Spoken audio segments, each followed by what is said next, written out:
Good morning, everybody. Welcome to Zoe's Treasures. My name's Tracy, and here with Noel, who, yes, it's his fault. It's his fault we didn't start right at 7 o'clock on the dot. Good morning, Southern Charm. Hello, Crystals. Trish, good morning. Dee Lewis. All right, what day is it? Today's Wednesday. You guys, this has been a week that I have to wake up every morning. I'm like, okay, what day is today? Like, it has been just one of those weeks. It's been a great week, but it's just been a really super busy week. Good morning, Bree. Good morning, Mary. I got something I thought we could start to talk about today. Miranda, you agree? Yeah, it's just, I don't know. Part of it too is that my schedule's a little thrown off for a wonderful reason. But my schedule's a little thrown off. We've been visiting and enjoying I Love Discounts time. Speaking of I Love Discounts, there's Lysandra. So we've been staying up a little bit later. And then, of course, with me trying to get everything packed on Tuesday nights, my Tuesdays have turned into a 11:30 midnight type night, which is not normal for me. So I'm getting used to the whole new schedule. I'm so sorry to hear that now and then. I've experienced that, and that is terrible. So I'm so sorry to hear that. All right. Yesterday, if you were in my show yesterday, we did free shipping, dollar starts. It was our I Spy vintage, and I was a hot mess. It was one of those shows that I walk away from, and I'm like, oh my goodness, if anybody comes to my talk shows and hears me talk about planning and being prepared and all, and then they come and see that show, they'd be like, that lady's crazy. It was just one of those hot mess shows yesterday morning. Working while hosting is both. It is wonderful and hard. I am fortunate, and I realize how fortunate I am that I work from home, so that it makes that a little bit easier. But yes, it is difficult. And those of us who do have a full-time 9 to 5 and a whatnot, you know how it is. You're working your 9 to 5 and you're trying to fit whatnot in the beginning and the end of that day. So this is a true. Oh, hold on, I gotta see. Shows in the morning shipping. Yes, this is very much a whatnot house. I have to agree. If you come down to my basement now, you know we redid the whole basement for whatnot and my working from home. There's boxes everywhere. There's shipping supplies everywhere. I don't want to say a mess, but it is definitely, it looks like a warehouse inside a house, kind of. That's how I would describe it. Good morning, Tober. Today, though, we're hopefully it's going to be a good day. We'll see what's happening today.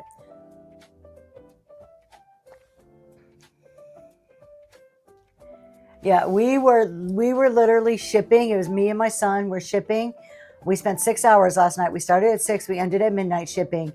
And we're shipping probably 10, 15 feet from where Tony and Lysandra were running a jewelry show. So it was all right there. I want to talk about that, though, because actually Tony and I were talking about this as I was wrapping up the last package. We were having a little talk about shipping, and particularly shipping vintage and shipping breakable type items. So everything we shipped, I had some PWEs from the day before, and I had like 4 packages from Monday. So if you bought anything Monday, that's going out today. So let's take that off. I still had approximately 60 boxes to pack last night. And that was from yesterday's show. Breakables, vintage. I did an hour and 3/4 show, just shy of a 2-hour show. A 2-hour show for vintage for me is 6 hours of packing with 2 people. So we packed from 6 o'clock to midnight last night.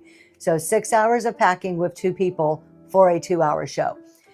Just let that sink in. Those of you who do vintage are like, yeah, I feel your pain. I'm there with you. So it's when you're brand new, Southern Charm's like, yep, Franklin Hidden Treasures. They all sell the same type of items. Yep. When we're new, we don't realize that we spend that much time. We don't think about it. And Tony was asking me last night. He's like, wait a minute. You guys have been down here since 6 o'clock. He's like, that's 6 hours. And we started thinking, kind of going through the math. And not that I hadn't thought about it before, but at the end of the day, I don't count an hourly rate for myself. It's an 8-hour day. It is, absolutely. 2 hours in the morning before work, do an 8-hour day at work, and then come do 6 hours at night. 50 is your max. I agree, and that's usually why I limit. However, I'm in a growth stage. We're going to talk about that in a second. So it's always going to get worse. It's going to get worse before it gets better for me. My kids are always yelling, "Mama, want to go do something?" Me too, frankly. I always feel that way. That it's like, my daughter's a cheerleader. I'll drop you off a cheer and come home and ship, or I'll do this, or I'm bringing my computer. We go to cheer comps, and I'm always the mom in the corner with my computer, scheduling shows or figuring something out. it is overwhelming, isn't it? And when we first start out, we don't think about it. And I was going to say, I don't count my hourly wage. I don't pay myself an hourly wage. I take a percentage of my profit every single month as an owner's draw, but I don't take an hourly wage. What I do is I look at my profit at the end of each month and I say, is the time I put into this business worth the amount of money I'm ending up with at the end of the month? And that's a yes or no question for me. Yeah, and some months it's like, oh, I don't know. And other months it's like, absolutely. So this is where I'm kind of on the fence about it. So while it's 6 hours for a 2-hour show of shipping, at the same time, I have to look at the benefit. I have to look at, how much money do I have at the end of the month? What is that money allowing me to do? What am I building? Sometimes the effort and the labor you're putting in on the front end doesn't always result in the financial gain on the back end, but you're building something. You're putting the time in now so that I can already have a good customer base and an established business when I do decide to retire or when I do decide to go for this full time. There's potentials in all the shows, and even just as a whole, when I'm looking at it on a monthly basis, where it's 6:30 in the morning until 10 at night every single day, minus my 9 to 5 time, is whatnot time. Good morning, Swamp Chick. But what does that allow me to do? Where is that getting me? Ultimately, is my bank account growing? So just sometimes I think we need to change our perspective on it. Sometimes there's so much of this. I've got to figure out my hourly rate, and I got to make sure I'm getting paid for every single hour. You might not be getting paid for every single hour every single month. Like some months may be good, some months not. Look at the bigger picture too. I think there's other things we need to consider. It is no different than when you have a full-time job and you're like, oh, maybe my salary isn't where I want it to be, but I get health benefits and a 401k and PTO. You're getting a lot of other benefits out of a full-time job that maybe doesn't result in money in your bank. We have to take that same approach sometimes to our own businesses. Yes, it's salary, not definitely not hourly. I've also started to rethink of trying to find more ways to bring in brass, woods, and less breakables. I have one show that was, we call it the Warm Embrace show, that was more of the neutrals and stuff.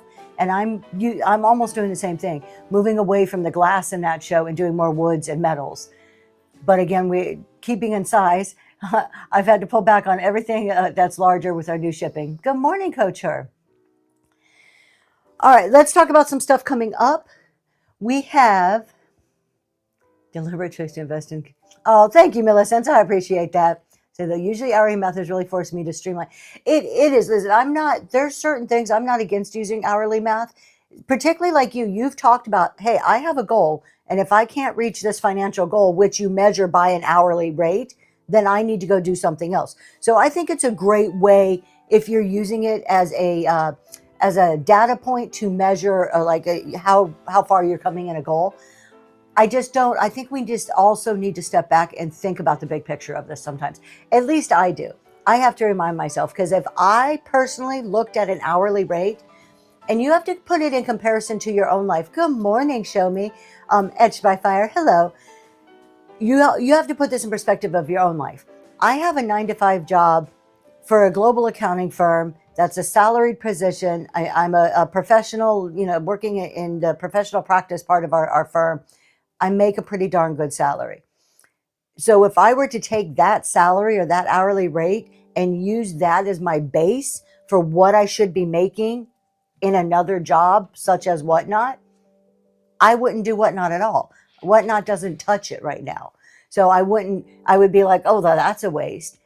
But if I look at what I'm building with Whatnot, if I look at where's this going to be in 3, 5, 10 years, then I'm like, okay, I'm on the right track. So sometimes you have to put it in perspective. Yeah, something teaching income either, but the piece of leaving the job that's worth it. Yeah, so it's not. It really it comes down to your individual facts and circumstances and what does it mean to you. Look, I'm going to say this too. There's going to be plenty of people out there that disagree with me, but from a tax perspective, and I want you to take this very lightly and think it through for what it's worth here. There are businesses. It is a absolute strategy, particularly with high income earners, to have some type of business on the side, usually rental properties. There's other rentals, a big one. There's other small business type ideas where you are in that bit. I love discounts. Why are you doing that?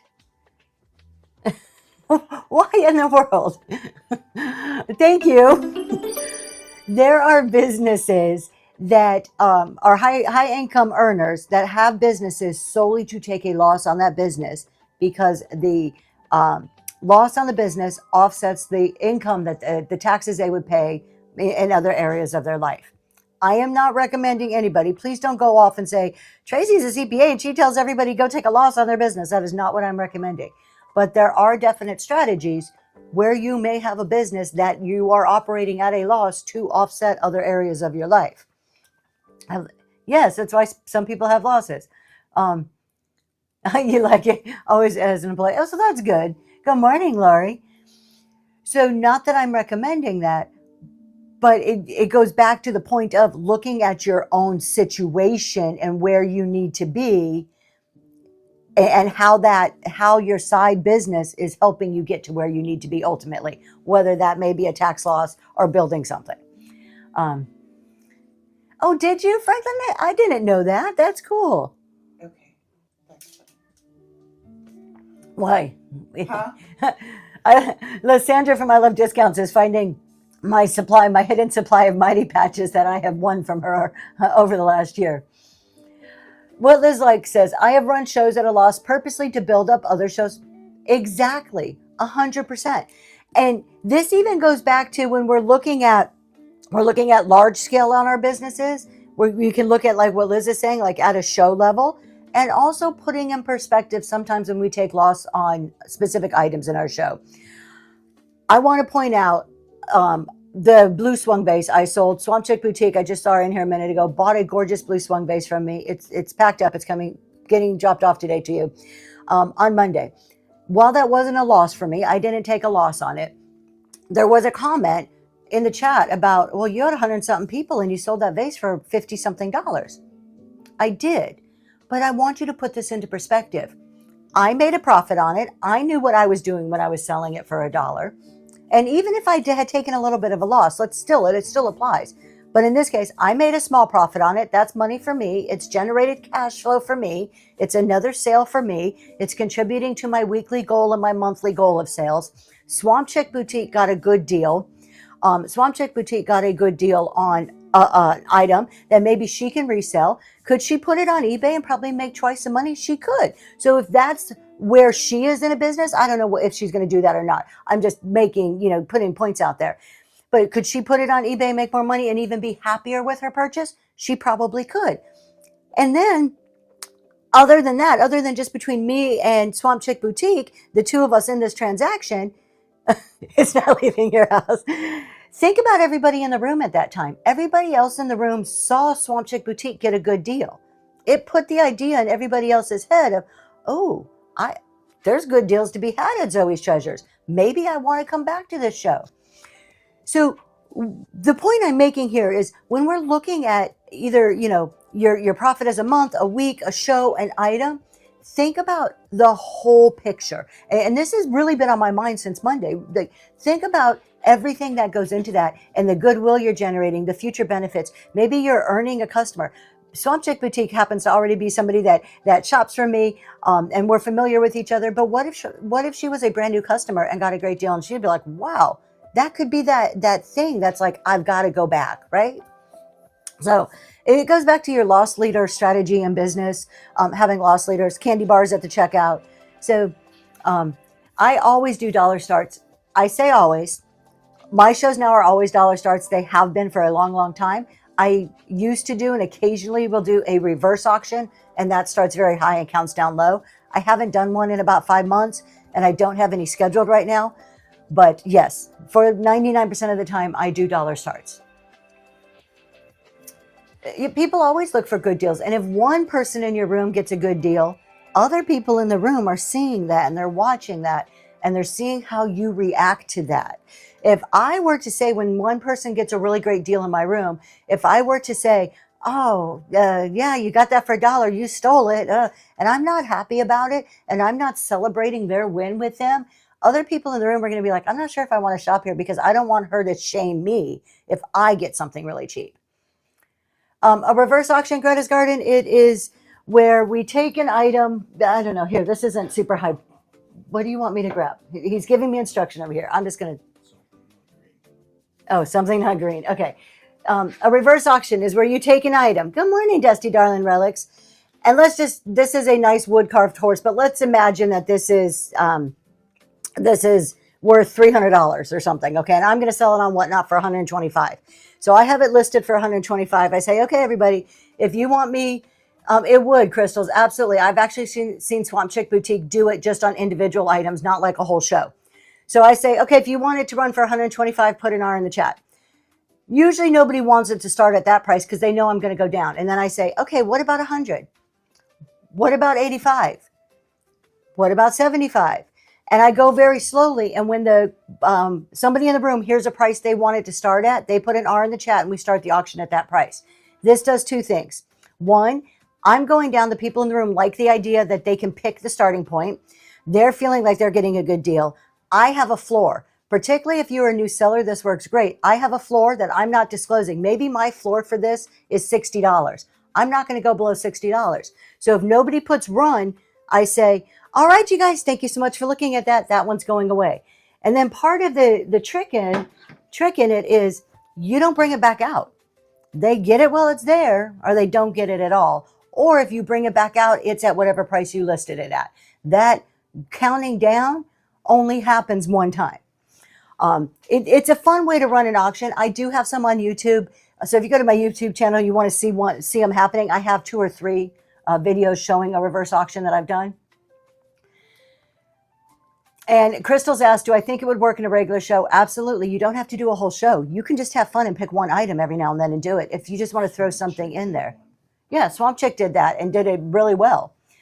And it doesn't always have to be super, super high value. It could be something worth 20 or 30 bucks that you're counting down. You're just not dropping it by 10 or $15 a time. You're dropping it by $1 or $2. Is everything in the show dollar starts? Or do you offer other items at higher starts? Can you load those in your shop? Show me. You can do a mix of pricing of whatever you want.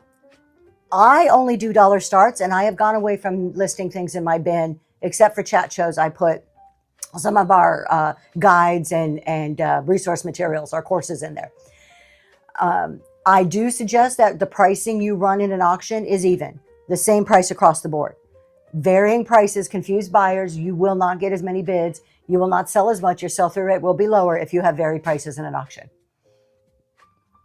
I love discounts. It is. You can, when you watch somebody doing a reverse auction, for me, the first time I did it, it was the inflection in my voice. You knew, like the way I said the last number, that was your final number.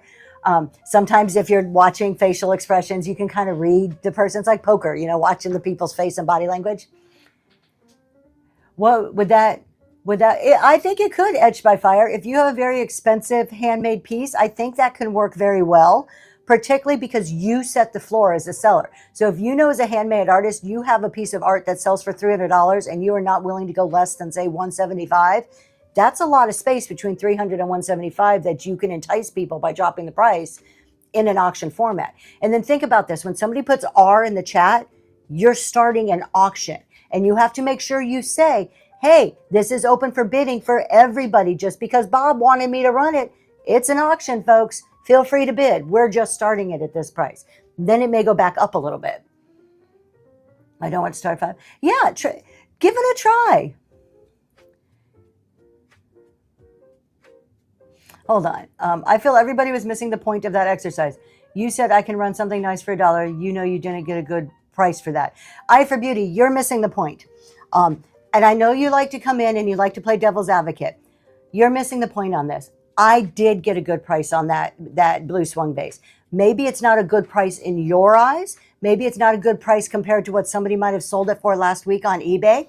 But compared to what I paid, compared to the benefit I got out of it, the benefit that Swamp Chick got out of it, the future benefit that I may gain from other customers in the room, I was very happy with the price. I was very happy with that sale. This is what I'm talking about. It is not always about making eBay prices or making top dollar. I got cash flow immediately, and I just went through the whole list. So maybe that wasn't a good price to you, and that's okay. If you were to take that vase, let's go back to what I talk about, being a boutique seller or me wanting to turn inventory over. I don't want to sit and hold my items and sell 3 items a show and wait for the perfect buyer to come along to pay at the collector price. I'm here to sell items, which means I know what this means is that I'm going to take a little bit lower to flip those items in a faster manner. I am okay with that. That is my business model, and I source to that, and I strategically set my show up to be that. So if that, and I'm not saying that is the only way or the right way, that is my way. If you want to get top dollar, then go ahead and show items. You're going to have a lower sell-through rate. You're going to sit on that. You're going to have cash tied up in inventory for a lot longer than I do. But that's okay if that's your model. All of us here on Whatnot are different, and we need to design our businesses and our strategies in the way that's going to work best for us. Oh, I'm getting yelled at because my analytics are in the way of the chat. Roundtable show on YouTube, Faye West. That is on Wednesdays.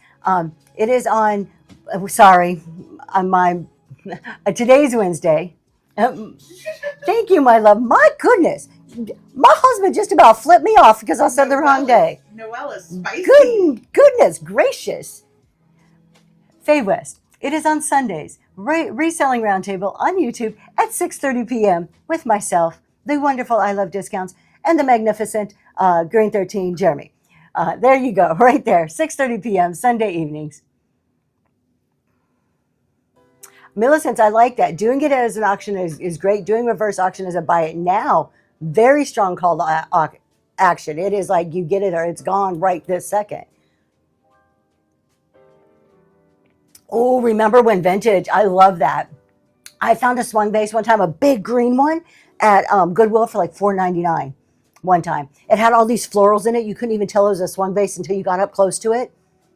Those are the best. Those are the ones that you walk out of the store feeling like, ooh.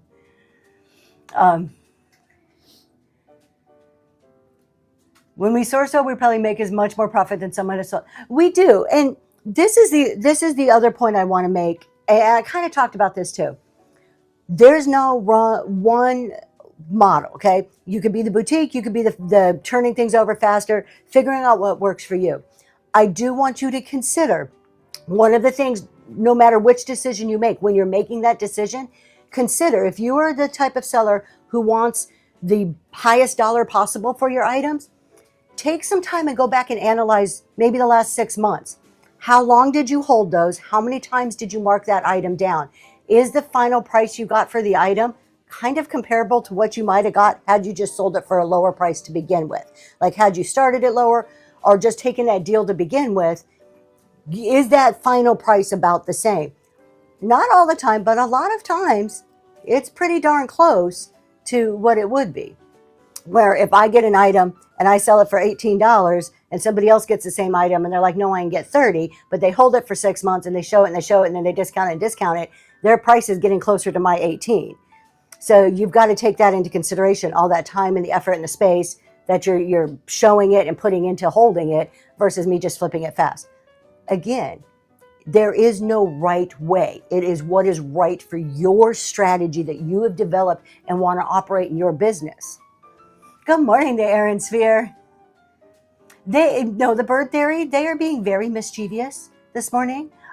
Actually, it's just Noelle being mischievous. I Love Discounts. The Lysandra portion of I Love Discounts is being very, very nice and sitting there and just being very encouraging. He's shooting me. Please talk about sourcing. I would love to talk about sourcing because I love to source. What is it that you want to know about sourcing?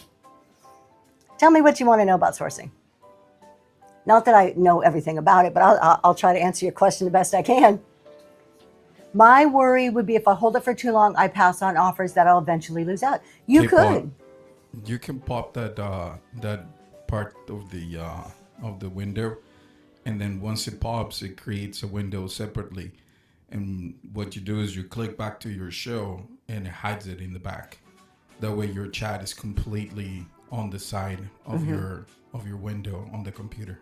And then because it's like you popped it out and it's in a screen in the back, if you just minimize your show after your show ends, that analytics is still there so you can take time to actually look at it, because it's hard to look at and really comprehend and think through during a show. Best places to source. So now that's a hard one. You probably asked the one question that I can't answer. So that really depends what you sell.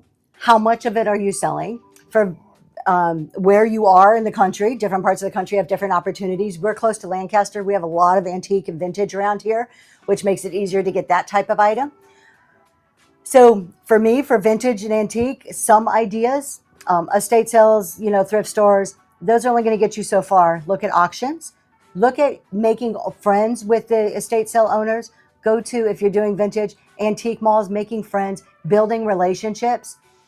There is actually a website. There's one website that I'm aware of. I'm sure there are more out there. It's called estatesales.net. I'm pretty sure what it is. If I know other people know what it is. If I'm saying the wrong name, let me know. I have it saved as a favorite on my computer. Estatesales.net. But it's not just about finding the sale. You've got, it depends what size you want to be. If you want to be really big, you got to source in large quantities, right? The more you want to sell, the more you need to source. If you're only selling 20, 30 items a week and that's where you want to stay, you could probably just go to estate sales and buy 20 or 30 items a week, or do an online auction and buy 20 or 30 items a week. Once you want to start moving up, Facebook Marketplace, there you go. I got a whole story. I can't, for the life of me, cannot get back on Facebook Marketplace. I've been like banned for life. I'll tell the story here in a second. If you want to increase and buy larger quantities, that's relationship driven. That's when then you take from being transactional and just going to an estate sale to getting to know the estate sale owners, to where you're there in the morning, you get first picks. Maybe before they even do the estate sale, they're calling you up. You're meeting people at antique stores. You're building relationships with the vendors at the booths at the flea markets. So you're getting called before it gets to that last transactional stage. That's where you then start to get larger quantities. So start with the relationships as early as you can. It was a lesson that I had to learn the hard way. I'm not a people person, and it took me a long time to get into the relationship stage. Okay, how did I get banned from Facebook Marketplace? Everyone wants to know, because I'm a real follower. So I used to list things on Facebook Marketplace when I first started. I listed on a lot of sites. And I had an old rusty, crusty pocket knife, like a Boy Scout type pocket knife. It wouldn't even open. I put it on Facebook Marketplace. I got a little warning, says, hey, you can't sell this. You're not allowed to sell knives. It's considered a weapon. I took it down. I was using Vendu at the time, and I was automatically relisting things. I forgot that it was there. I clicked a bunch of stuff and I relisted it again. This second time that I listed that knife on Facebook, they said that I am trying to take over the world in a not so kind way, and I am the villain, and I got kicked off and banned for life.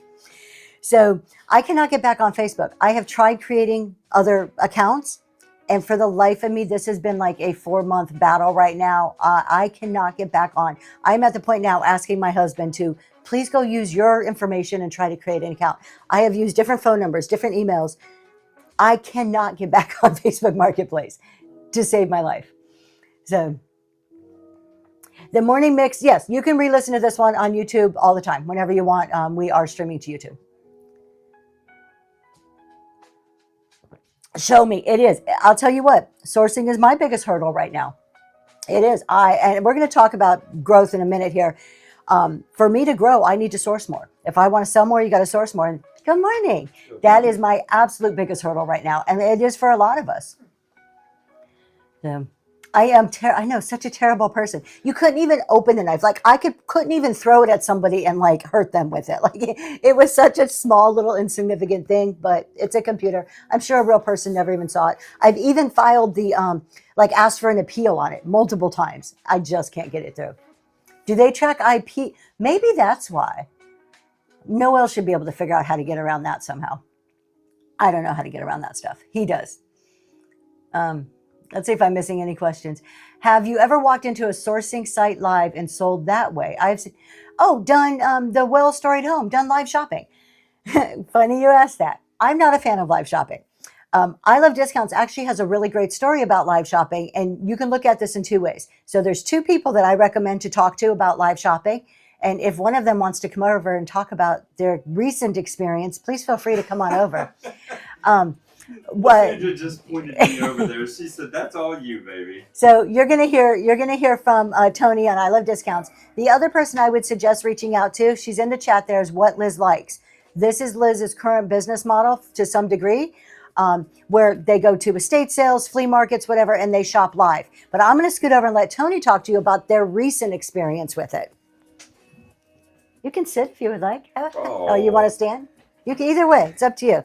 I'm here to take over Tracy's Like, show. this is early. I'm like, shh. Coffee and I are having a moment. This is a great cup, by the way. Oh my gosh, I even get the mic.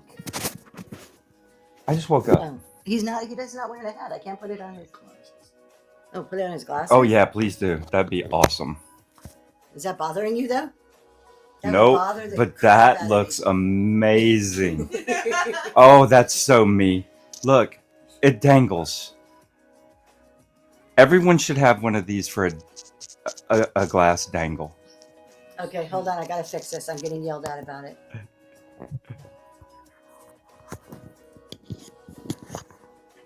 There you go. Is that good? All right. What am I talking about now? Live So, selling. live selling. Oh, live your, selling. Your recent experience. Did you feel it was effective? And what did you think about it? So, I will say this. One, we did it as an event. We did the 127 yard sale, and it was an event driven show for us. We wanted to shop the 127 sale because we enjoy vintage, right? Lysandra said, why don't we do the live sale and sell and have fun with it at the same time? Fair enough. So we have seen live selling shows, and we knew and know that they're not particularly entertaining, right? But you get to see a whole lot of product, and you also get the opportunity. Oh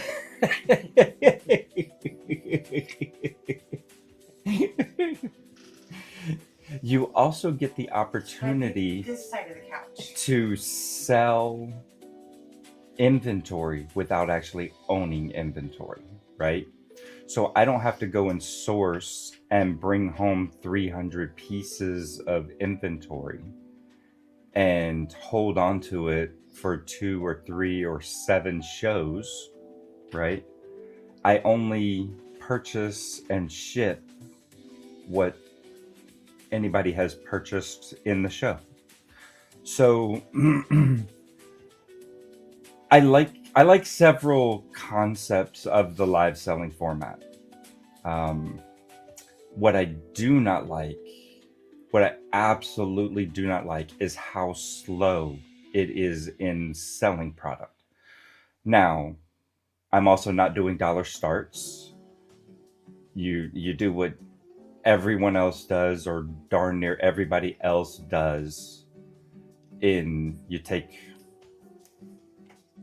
this mouse and someone's trying to sell it for $12 and you price it for $24 and you start at that number and you move on with it, which also is very foreign and odd to I Love Discounts. We're dollar start people. Lysandra yelled at me more than once about not doubling the price of an item because I felt it was too much. Now I'm gonna come. Oh, here she is. Good morning.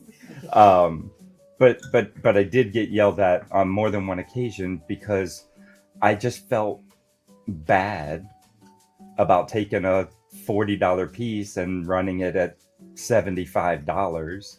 It's like, I'm a dollar start guy, right? But here was the thing: is because it's such a slow-moving show, we spent 7 hours live shopping on Friday. Sold 43 items that day. Yeah.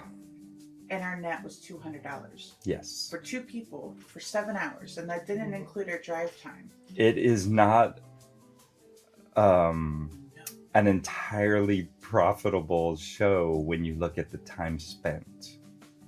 Unless you can be quick enough and you can sell a ton of items. But you can't. Come over on this side, beautiful. No. Oh, you get your own. Oh, she gets her own. I got my own. I'm special. Oh, you are So special. I was getting on Tony about not doubling the price because it's such a slow moving show. It just by nature it is. So on Friday, when we actually were doing the live shopping, we spent 7 hours live, sold 43 items, and we netted out $200. Yes. That was after fees. That was after our shipping. We netted $200, but that was 2 people, 7 hours shopping. That doesn't include our drive time, which was like 2.5 hours additional over that. So for us, it was not profitable enough to pay our overhead expenses for our business. It was a fun experiment. And Tony didn't say that the whole point is we wanted to take $300. And how many times could we turn that over? Yes. The course of 4 days. I mean, our hope was that we would go on Wednesday, Thursday, Friday, and Saturday and take that 300 and double it, and take 300 and turn it into $1,500-$1,600. That is not what happened. But we did have fun doing it. I'm not going to lie. I enjoyed the 127. Tony loved it. I did. I was 100% junk drunk. And I said that in the show. And Lysandra's kind of giving me junk about that for a little while too.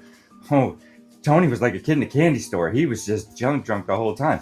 I was. There was a lot of product there. But K-pop wants a funny story. I don't have a funny story for it. It's reality. It was a true grind as far as selling product.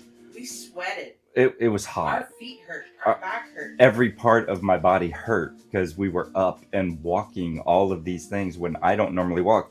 I normally sit here and I show product in front of a screen and I sit in the comfy AC and I can watch the chat and have a good time and banter back and forth. Did you feel like your viewer count was okay? Yeah, I do, actually. We were, what was it? I think, 30, 40 people or so for the most part?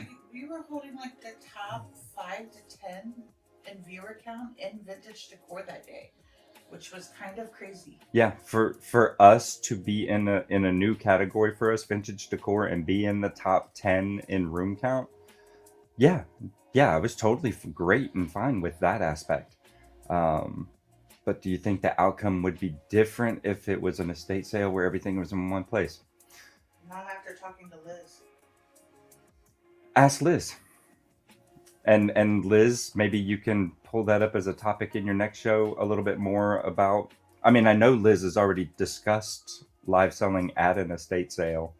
And she's gone over her numbers too. So, hey, what Liz likes is on YouTube. Maybe some of those videos are on YouTube. I don't know. Noelle, maybe. Multicasting, I don't know.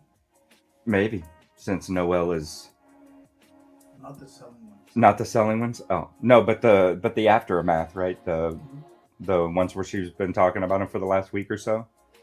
Would being new Yeah. help possibly? Hey, Yes. And Tony, talk about the first day where we didn't Oh. go live. Yeah. So, You see Mary's comment? I would have paid $200 just to shop by myself and focus anonymously. Yes, Mary, and Lysandra's right. I did not talk about day one. Day one was Wednesday. Excuse me, and the plan was to do exactly that. Right, go live and just keep going from yard sale to yard sale. But we went in a direction that was fewer yard sales than what we thought there was going to be. And funny story, Lysandra was mad at me almost all day because we never went live once, even though we talked about going live. And why did we not? And I said, well, I want to find a location that has several yard sales all in one spot, or one really good big yard sale. And we never really found that. Excuse me. So I apologize. I just woke up, guys. So what we did was we would stop and we would look around, and by the time we'd already looked around, you were already through the yard sale, and we picked out one or two things from each yard sale, and then we brought them back to our hotel room that night and we sold them.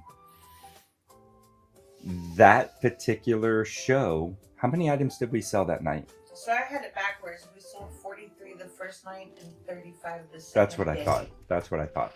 So we sold 43 items.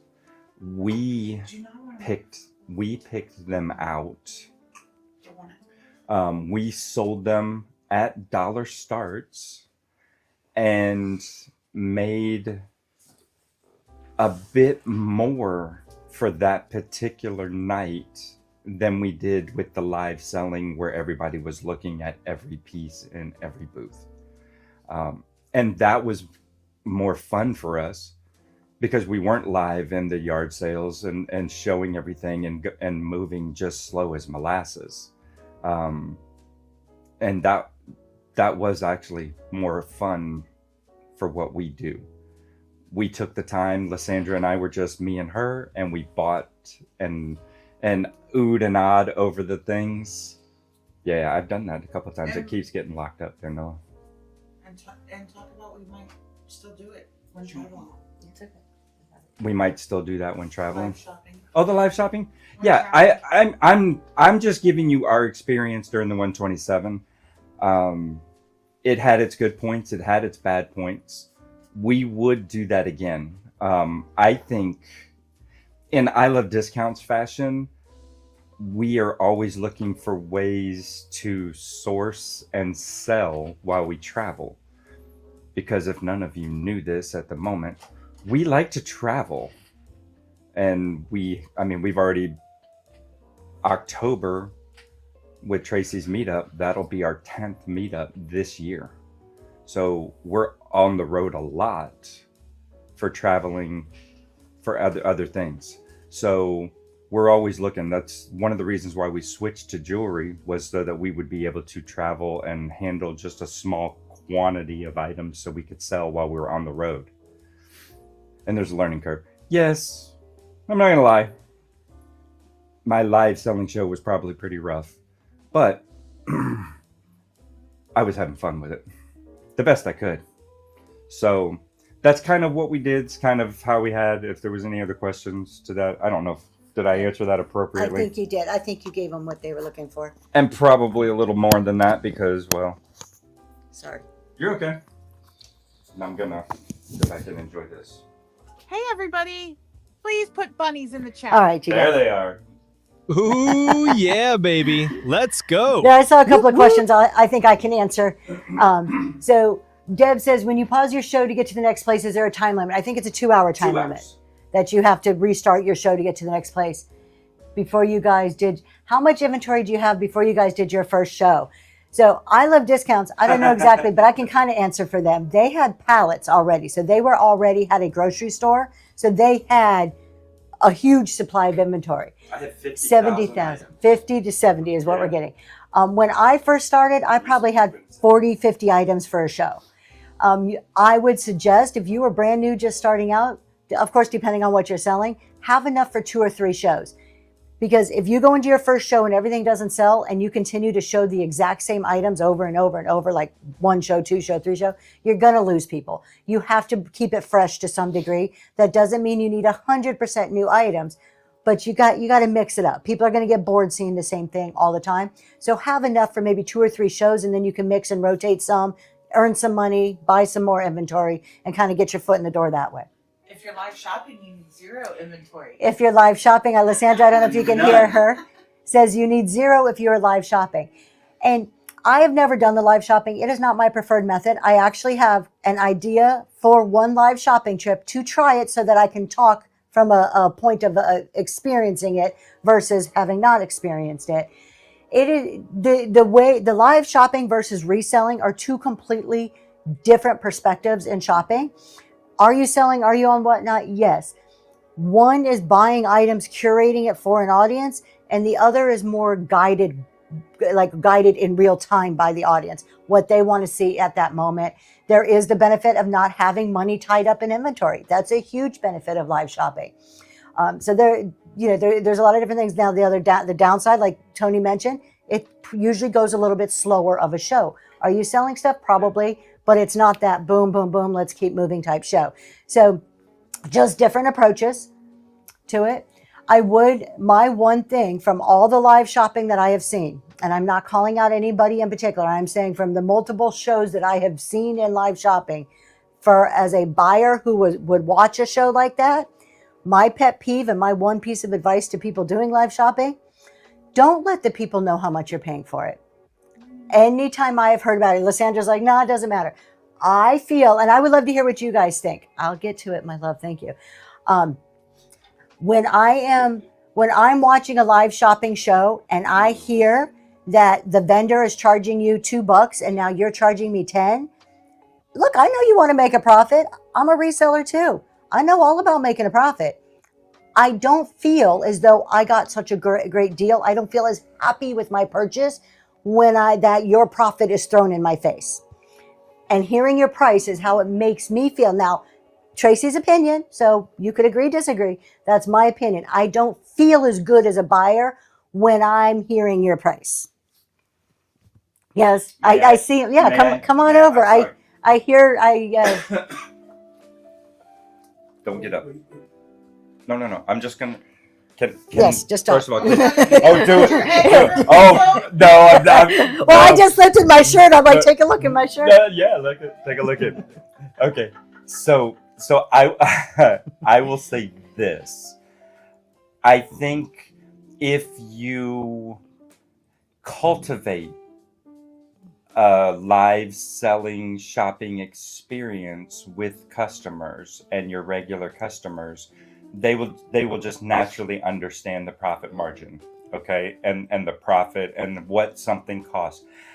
If you watch Liz, I love how she does it. What Liz likes, if you're still here, Liz, say something. What Liz likes will do this. She will say exactly what the price is. She will put the double on the price, and hey, she'll go even worse and say, look, if you want this, may I? Yeah. If you want this big ass vase and you want me to purchase it, I'm not only going to double it, but I'm going to add some on top for shipping, because this thing is huge and it's going to cost me more to ship, and I'm passing that on to you right now.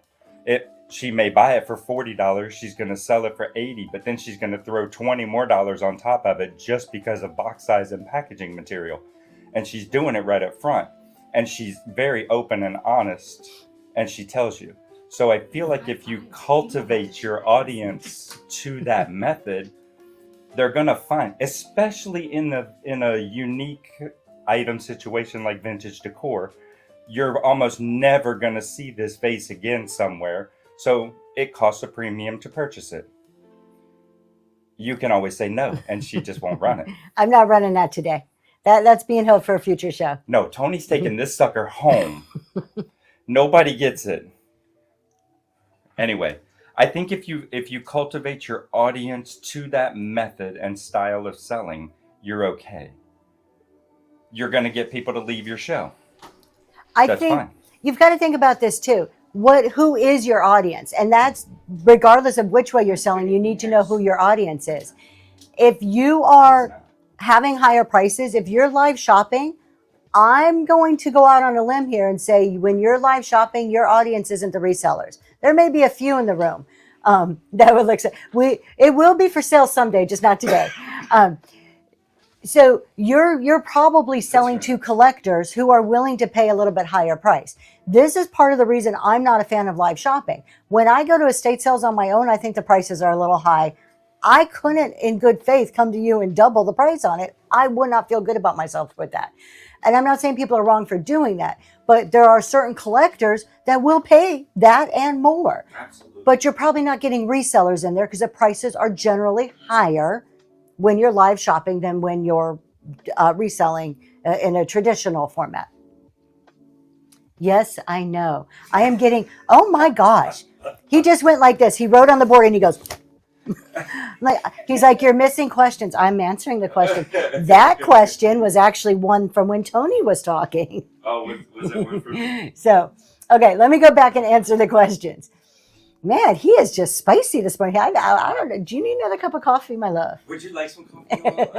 Okay. Would you like some breakfast? Look, we're all talking and he's And just shaking his head. the bird theory makes a good point too. It's not necessarily about like the shot, like it's finding those pieces that you can't find. It's about being in a place that you can't be in. You can be in the comfort of your home while somebody else is in these places that you can't get to, maybe a different part of the country or something like that. So, two different methods of selling.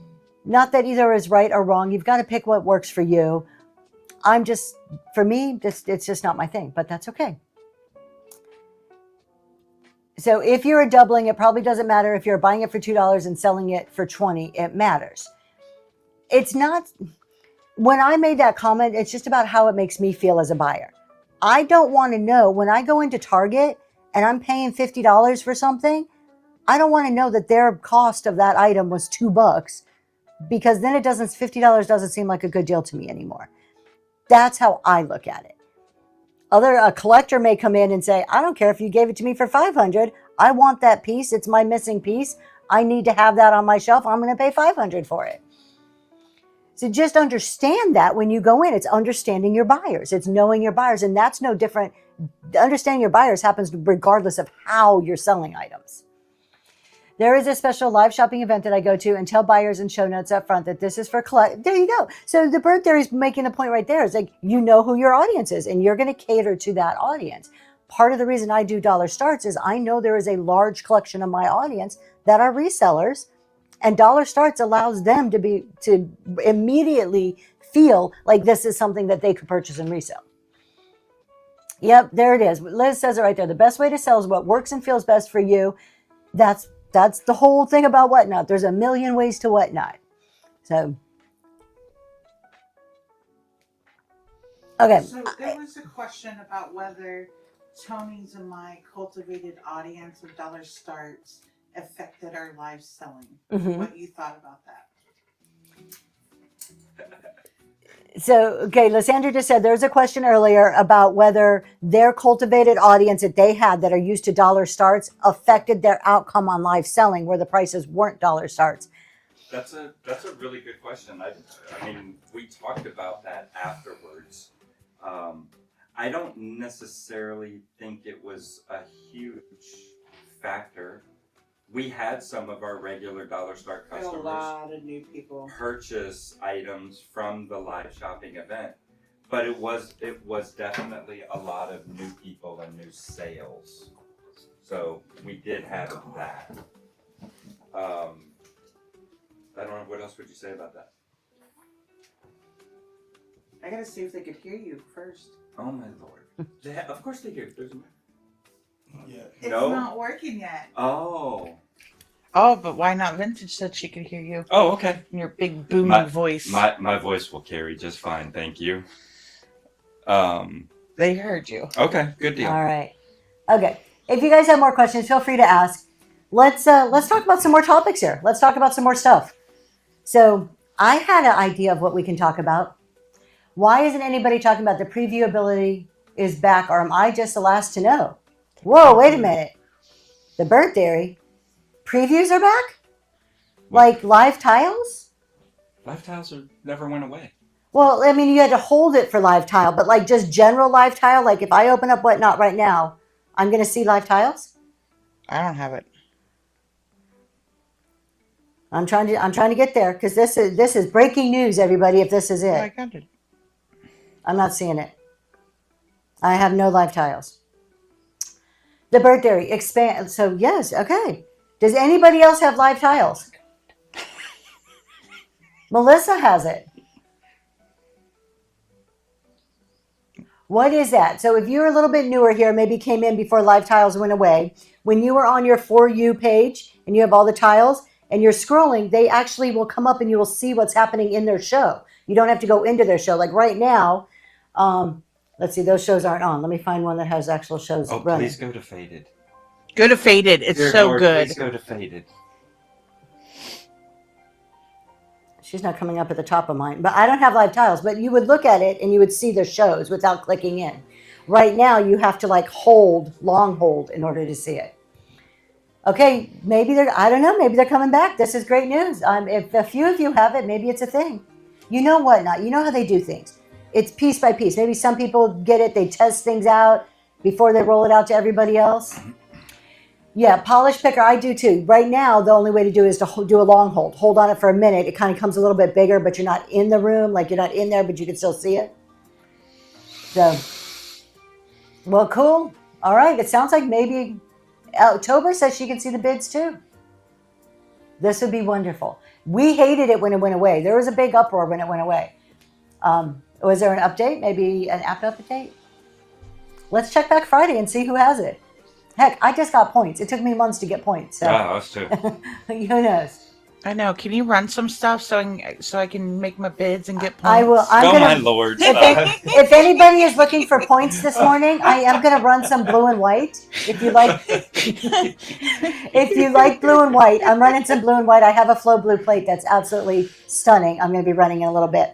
Are we going to get to the point where we're running stuff so people can bid and get their points and forget about the actual selling of it? Do you want me to? You want me to run some stuff? Let's see. Lord help me, that's funny. Let's run some stuff real quick here. I only have 5 items. I don't know if we're going to do all 5 right now, but let's start with the mid-level item. Look at this one, ginger jar, beautiful, blue and white. It needs a little cleaning. I'll wash it before I send it to you. I just grabbed it off the shelf this morning. Look at how absolutely beautiful that is. And my mouse is in the way before my husband yells at me. Stunning ginger jar. It is in perfect condition. Again, I will clean it before I send it to you. We're going to go ahead and run that one. We do everything for $1 start here, you guys. $4.50 shipping. Let me just get it set. And then we'll do a flow blue plate. That's up and running right now. No chips or cracks. If you are a blue and white person, collector, designer,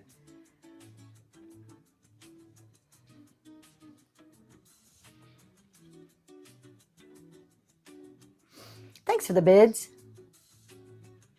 Smithy, thank you so much. So there's a story behind this next item. This next item is a flow blue plate. There is this store in, where is it? New Salem, Pennsylvania. New Salem, Pennsylvania is a one light town, tiny little place. There is this store that sits on the corner, and the whole outside porch of the store, like right up against the road, filled with what I would call junk. It is out there 24/7. It looks like somebody, like an estate sale, threw up on their front porch is what it looks like.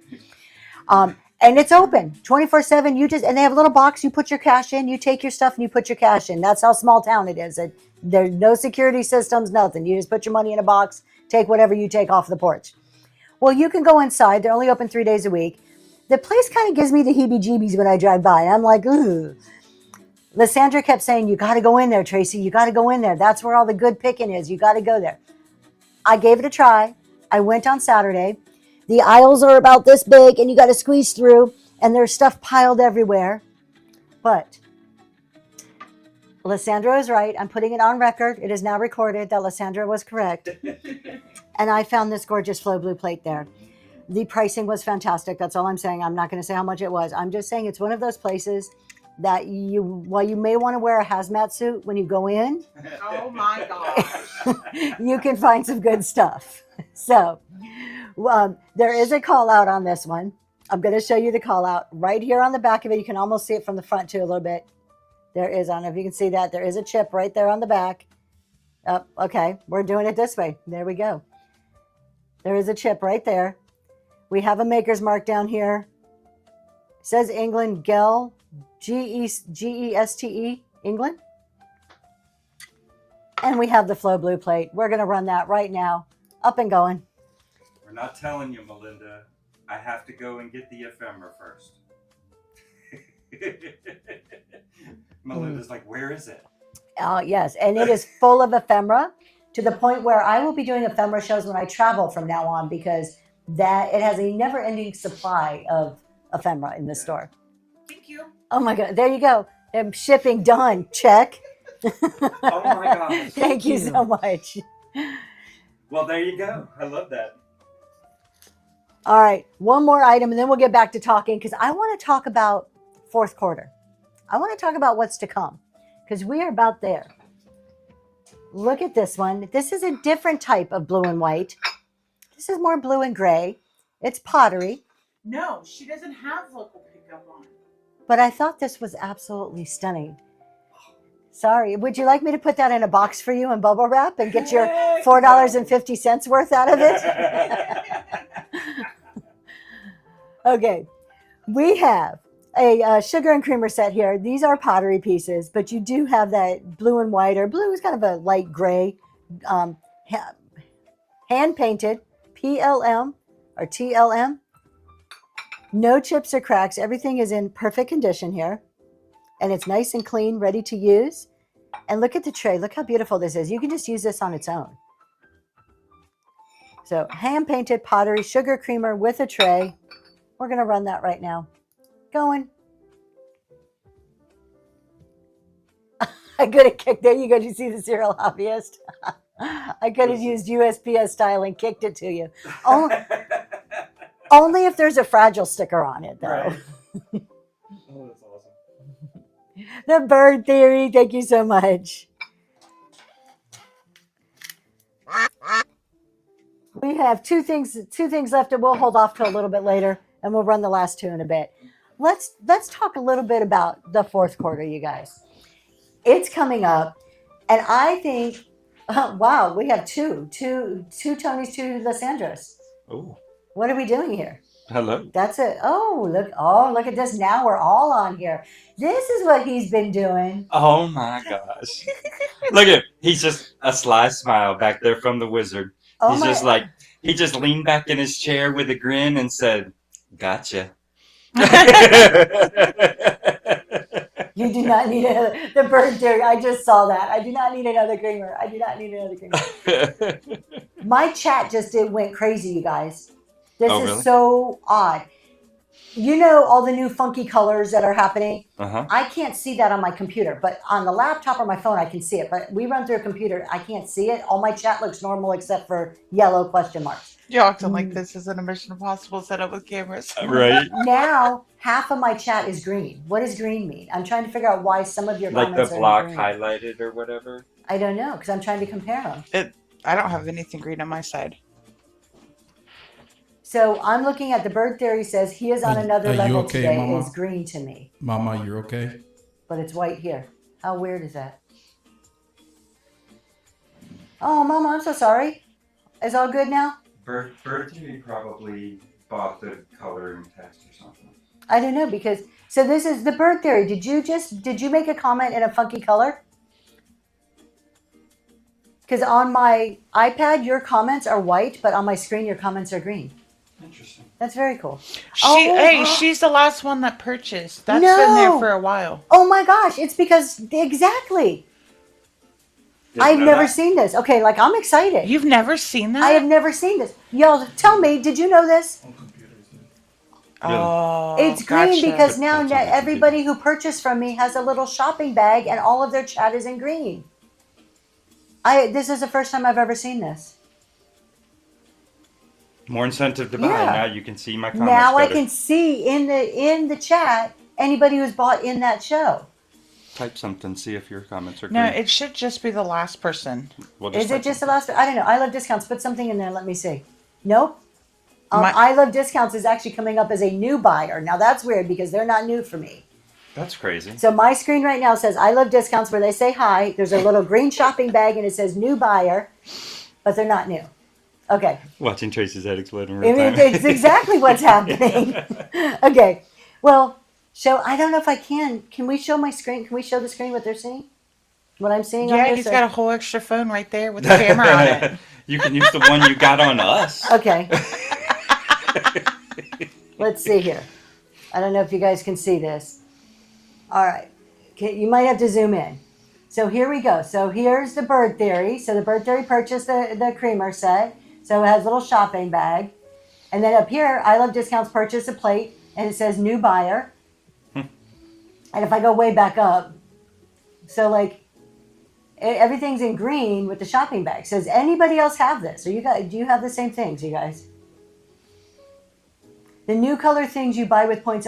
But I don't think this is a points thing because this is about them buying in my show. No, it's not. It's not about points. All right, we're going to go back like this.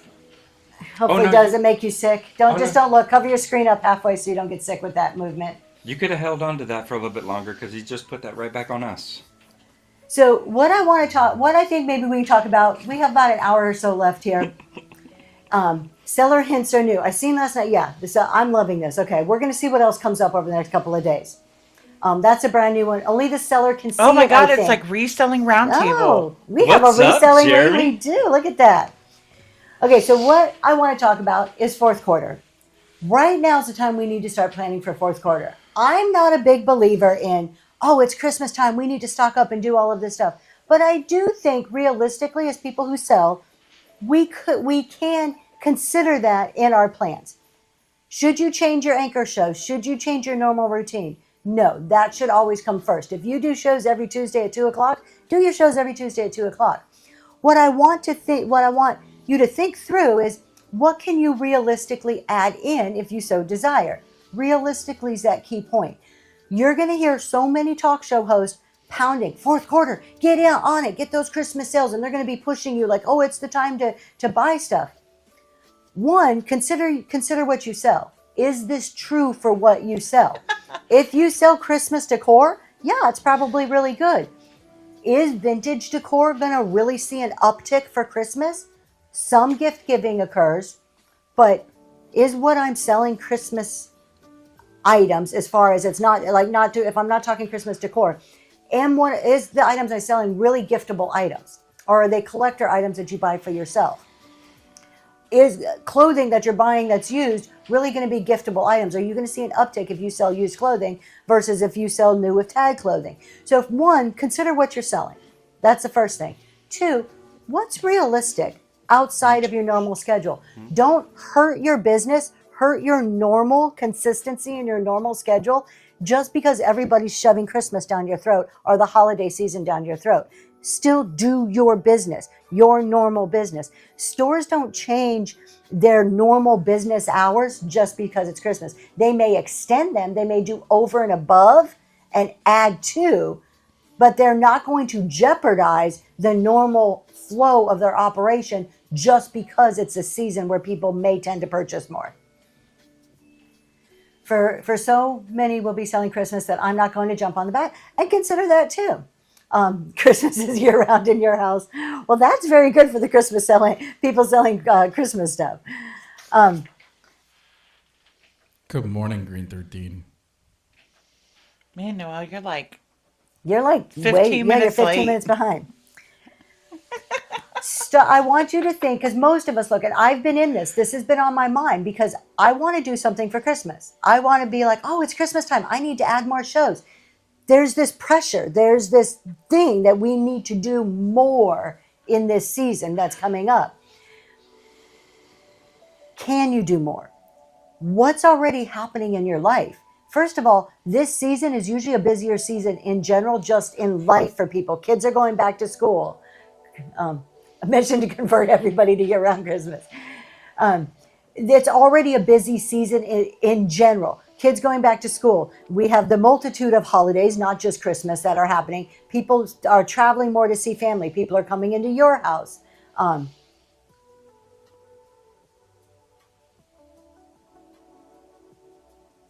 Did Tracy I got glitch? Sorry, I got thrown. Thank No, you. I didn't glitch. I got thrown off with Give me a. 1 second. Got thrown off with the red chat, and I'm like, I don't understand what's being said, but he got it. Okay. Good morning, Thrifting for Life. Bah So humbug. yeah, bah Do humbug, less. do less. So besides, the kids, the travel, there's more parties, right? There's more social activities. If you have children, there's more social activities for your children. There's time off of school where you've got to accommodate that. There's all these other things going on. Put me back on the main screen, please. He's getting grumpy this morning. It's so funny. So think about that. So if you consider all of this and you're like, okay, I really do want to add more back into I want to add more because it's the Christmas season. I love it. I want to do it. It makes sense for me. Let's talk about what that may look like for your business. Let's talk about some logical ways to think through this. First thing you should do, I know this is going to sound like a crazy idea, get a calendar and write out your schedule. Put in all of those things that are your non-negotiables. Put down on this calendar your work if you have a 9 to 5, your family commitments, any travel, the holidays. Do you really want to do a show on Thanksgiving Day? Do you want to do it the day before when you're baking all the pies? Do you want to do it the day after when you're missing the Black Friday sales? Put everything down that's a non-negotiable for you first, including your regularly scheduled shows. Everybody can sell Christmas. How do you stick out? I love that. What's making you different than the guy next to you doing the exact same Christmas show? But first of all, figure out what are all those non-negotiables. Do you have a vacation? Are you visiting family? Do you really want to do a show the day before you're scheduled to go out of town? Do you really want to be shipping all day the day before you go out of town when you should be packing for your trip? Put all that down first. Then take a step back and look at it realistically. Do you even have time to add in more sourcing, more shows, more shipping? No one buys Christmas in December. We're getting there. I'm going to get to that point about how we're designing our shows and what we're selling in our shows. So only after you put all of that down can you even consider, is this even realistic for me to add more to it? I would beg to say, for a lot of us, the answer is probably bordering on no, that I shouldn't do this. For a lot of us. I'm lost. We're not knocking Christmas selling. Do it responsibly and realistically. The problem is there is such a pressure to add more at this time of year. There is such a pressure to it's Christmas, it's the holiday season, you guys. This is when everybody buys. Get your shows out there and you're going to hear it. We're mid-August. I will put a whole month's whatnot earnings as a bet that over the next month, you're going to hear a lot of sellers talking about, make sure you got your Christmas shows lined up. Make sure that you guys put your extra stuff in there. People are buying now. There is a ton of pressure to do more, particularly for new people on the app who don't feel comfortable and established in their business. They're going to be like, okay, let me start scheduling shows. I'm here to be a voice of reason. I'm here to tell you, if you want to do more and you can realistically do it, go for it. But is burning yourself out we already have that hen on the nest. Is burning yourself out, is trying to do more because somebody else tells you should be doing more, really worth it? Do what works for your business.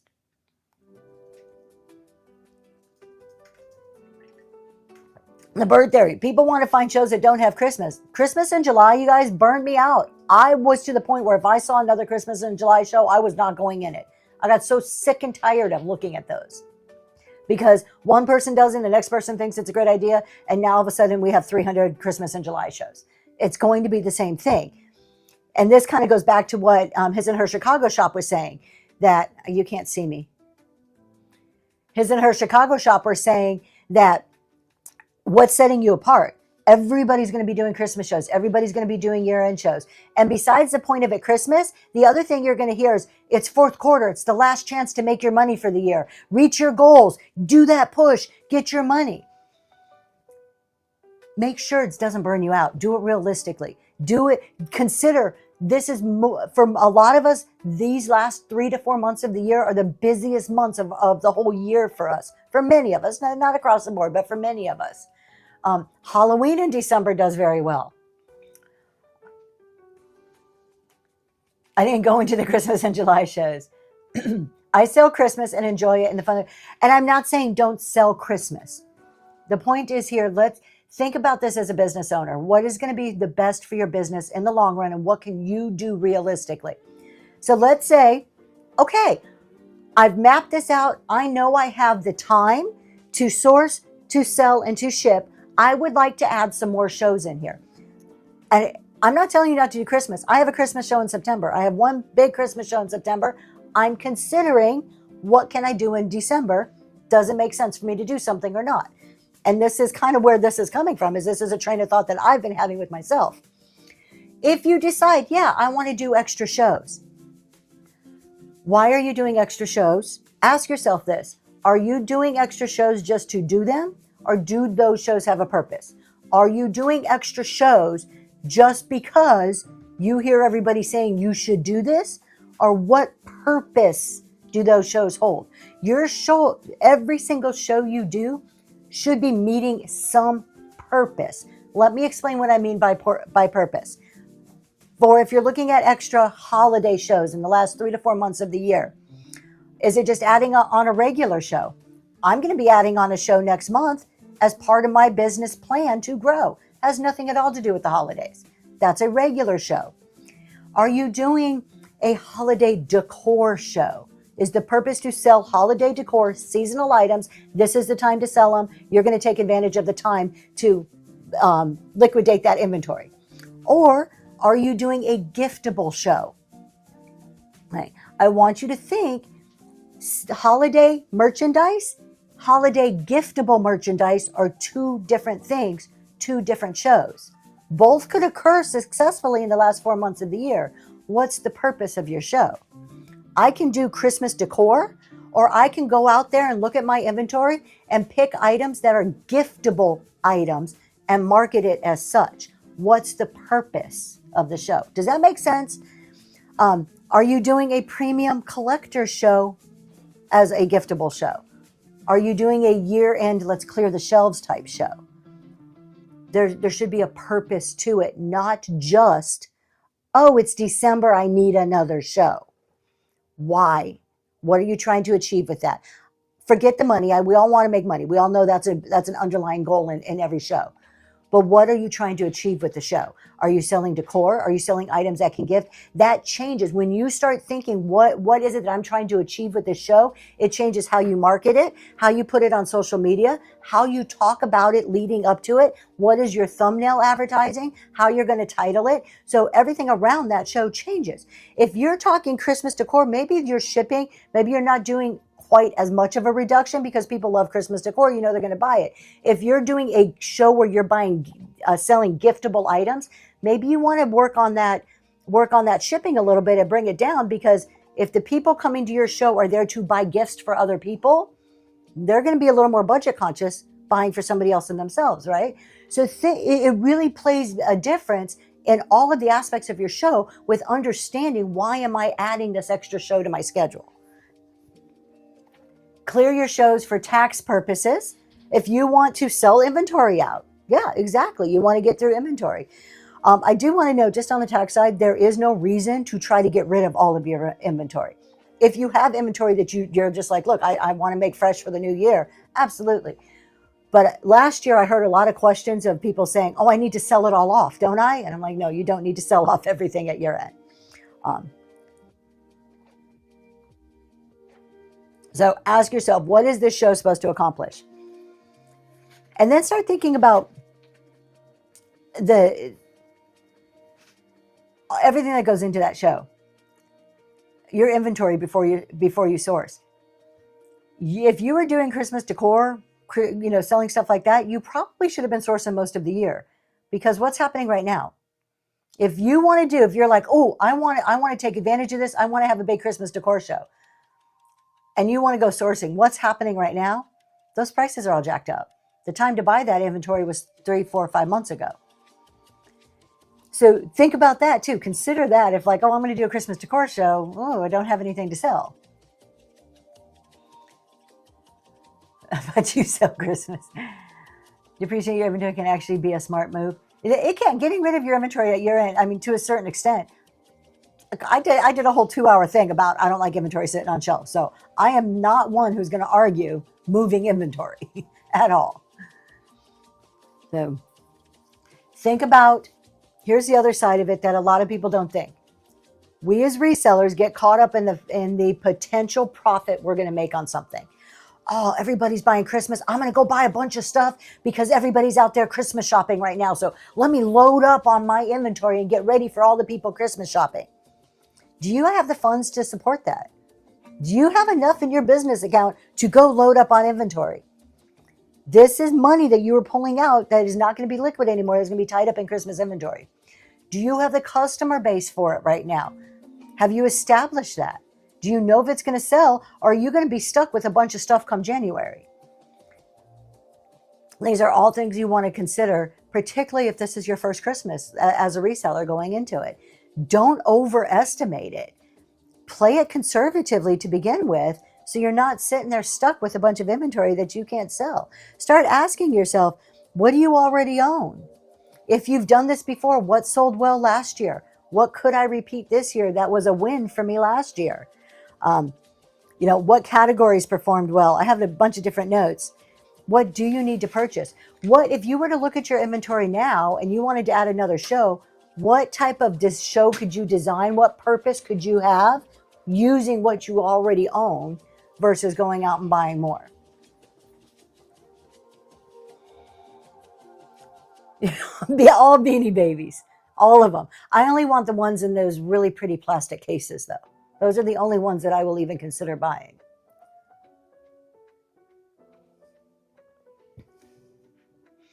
Okay. Then once you kind of decide, am I doing this? What's the purpose? Can I support this with the inventory or or do I have the funds available to purchase the inventory I need for this? We move into the next phase. Think about September as kind of being your prepare and test phase. September should be your laboratory for everything that's going to be happening. So you should be creating all of your show titles, your thumbnails, getting all of that ready. What about, is there something? A lot of times what I see what happens is come December, people are going to try out all of these new things. They're going to be like, oh, let's do a Christmas game, spin the wheel, mystery box, whatever show. Because they think it's exciting and it's fun because we have this Christmas spirit or this holiday party mentality. Is that really the time to be testing it out? If you have these grand ideas for this holiday season, take some time in September and do a little bit of a trial run. Figure out what you're doing, so that when you get to your November, December shows that you're trying to schedule, you already have a little bit of ground to stand on, right? Now's not the time to be, just throwing stuff in the air and just trying out all this new stuff, particularly if you think that you're going to have more people in your room or more sales because of whatever it is that you're selling in the season. I think so too. I don't think it's just Christmas. I'm using, and I keep saying Christmas, I really should say fourth quarter this season. And the reason I picked it is because of the pressure that is going to come. We're not quite seeing it here yet. It's coming though. How many people, let me ask, those of you that have been here since at least last year and experienced a fourth quarter last year on whatnot, how many people relate to the fact that come September, there is this chat shows, people when they're selling shows, you're going to hear, do fourth quarter, get ready for fourth quarter, sell your stuff, do Christmas shows. Just put something in there. If you were here last year and you're like, yeah, we're going to hear this. You thought cameo wear was going to be a hot seller, and then it wasn't. The busy season is coming. This is going to be a huge talk, and this is why I felt it was so important to talk about early on, is so that we could take a breath and prepare ourselves. It's almost like peer pressure, you guys. It's high school. This is one of the things of Whatnot High School, okay? It's, well, everybody's doing it. Maybe you should do it too. Well, all the cool kids are doing it. It's your business. I don't care what the cool kids are doing. Do you. Do you. Yes, I want my busy season to be 12 months out of the year. 100%. And this is why I'm saying focus on your business. If extra fits in, fit it in. But don't stress yourself out trying to fit in extra for the fourth quarter. You should have already, last year, December of last year, you should have already laid out your plan for December of this year. This plan should already be laid out. You should know what you're doing. Right now, you're just reassessing. You're monitoring. You're like, okay, I've been working my plan. I have my plan already in place. Do I want to add to that plan? Do I want to tweak it or enhance it at this point? You shouldn't be creating the plan now. You should be doing your business as normal that you've already planned you were going to do. There is truth to you stock them in the summer and you're leaner in the winter. If a seller does a Christmas decor kickoff type show, when is the best time to do that on whatnot? I would love to hear the rest of what everybody else has to answer that. So I would say September.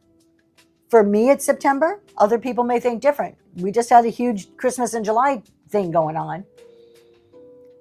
We have September. Southern Charm says September, 4 months out.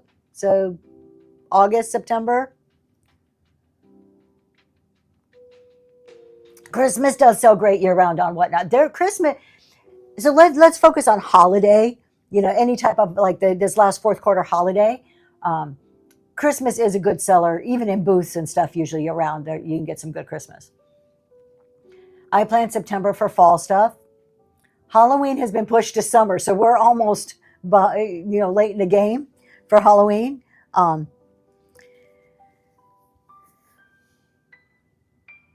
love the question though, because the question then leads into what do you sell, and are your buyers, your buyer base, the customers that normally come to your show, are they the ones that are going to appreciate this new show that you're going to do, this new type of thing?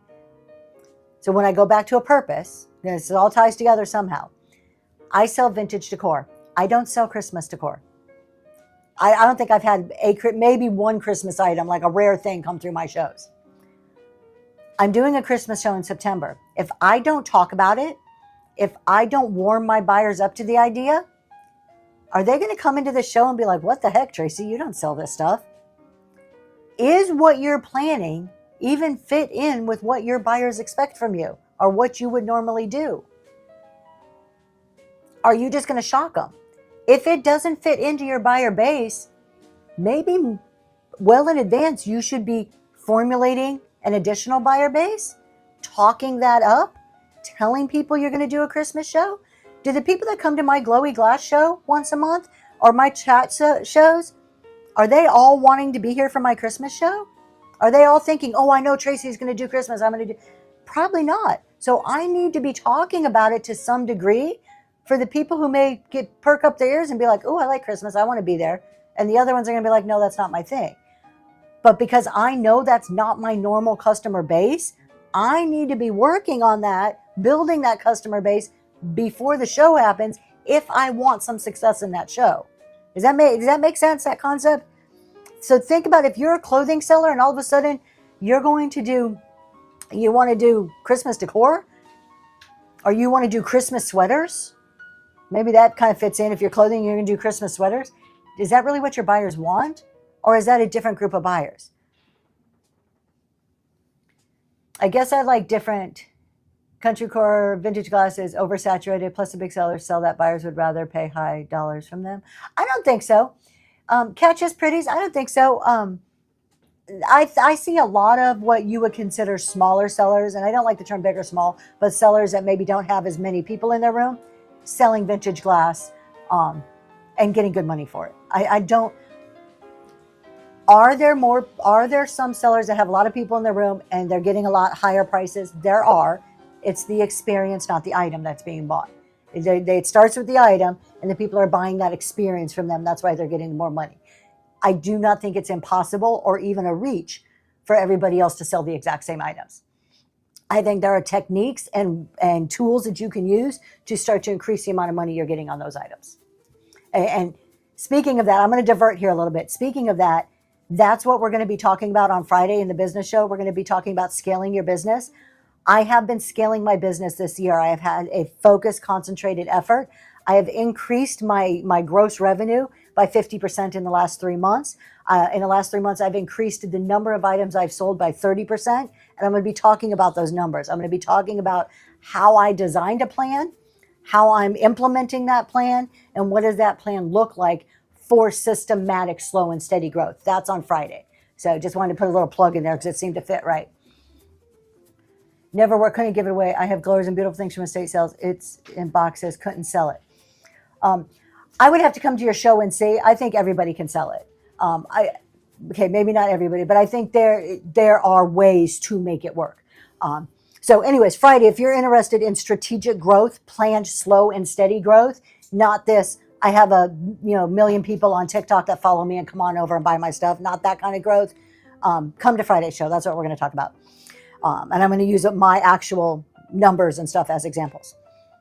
So start building your buyers before you need them. That was this concept here. If selling this special show or shows that you're going to add differs from your norm, start thinking about who are the people that are going to show up to that show, and start building that buyer base before you need that buyer base. That one will be on YouTube. Yep. All right. What ultimately, when you get to these special shows that you're adding on, you want people to show up and be like, oh, I've been waiting for this. Not, oh, what's she doing? That's weird. That's different. We want them coming excited and ready to buy, not, why is she doing Christmas? Why is she selling that? There's a big difference. The only way to get that, the only way to change that behavior is through you and preparing the people to be ready for that show. I say this all the time. People are going to disagree with me, but the people in your room are waiting to be told what to do next in the nicest way possible. I'm not saying do your show and be this big dictator bossing people around. People are waiting to be told. None of you in this room can read my mind and know what I want you to do. Okay, I'm going to think really hard. Hold on. Okay, y'all know what to do now? Because I thought what I want you to do. Put my emoji in the chat. No, so that's right. Les Sanders like, put my emoji in the chat. Buy everything always. No, go bookmark my next show. Come to my Saturday show. You as a seller need to tell them what to do in the nicest way possible. What behavior are you trying to drive? What do you want people to do? Do you want them to talk? Encourage them to talk. Hey, everybody. Do this or that, do something in the chat. So this is the same thing. If you're doing a different type of show and you want them to come to that show, you have to be the driver of that. Okay? Here's the other thing. If you're doing, what did you do? That was a good one. If you're going to sell more, if you're going to have more shows, comes with more shipping, comes with more boxes. Do you need to hire help? What was the back end of that whole process look like? Do you need to stock up on more supplies? Do you already have a good routine in place? Or are you just going to overwhelm yourself because when you normally do 3 shows a week, now you're doing 5 because you've added on these extra holiday shows, and I don't have time to ship now. Think it all the way through. Good morning, Hustle Charm. Think it all the way through. All right, we're around 8:30, you guys. We can keep moving on. Have you guys, is there anything else on your minds? That's really what I wanted to say on that. I don't have a whole lot. I've got miscellaneous stuff here, but nothing major on that. I really wanted to take the pressure off of the season and focus on you. Do your business. Don't stress out about having to do extra stuff. And we feel it, even if you're more seasoned. Good morning, Cherry Red Treasures. Firefly Soaps, let's talk about this because I love this comment. I just need more people to come in. If you're in the room right now, what is your recommendation to get people? I'm curious about what you think. I know what I'm going to say. We have 2 people that want more people. What would you recommend to get more people? Be engaged in a good product. Oh, look at that Hustle Charm pulling out my favorite word. Visit other shows. Mamas, I may disagree a little bit with you. Engage. Yes. That kind of goes with visiting other shows, but spilling, there you go. Title your show Spilling the Tea. That'll get everybody in. Come for the drama. Reality TV. There you go. Debs, I love that. I'm focusing on building my core shows so I don't overwhelm myself with adding more. Participate and engage in other shows. Liz knows where my mind is. Start on time, engage right away, run stuff. When live, be live. Don't be looking for stuff off the screen. So what everybody is saying is the way to get more people. So it's not paying for paid sponsorships. It's not, having your name shouted out in everybody else's show. That's not how you're going to get more people in your show. It's not, go on Facebook and say, let's do a follow for follow. And I'm going to put my show here and I'll go follow you and you follow me. That's not going to get more people in your show. I see that all the time. I think that's the stupidest thing on Facebook I've ever seen.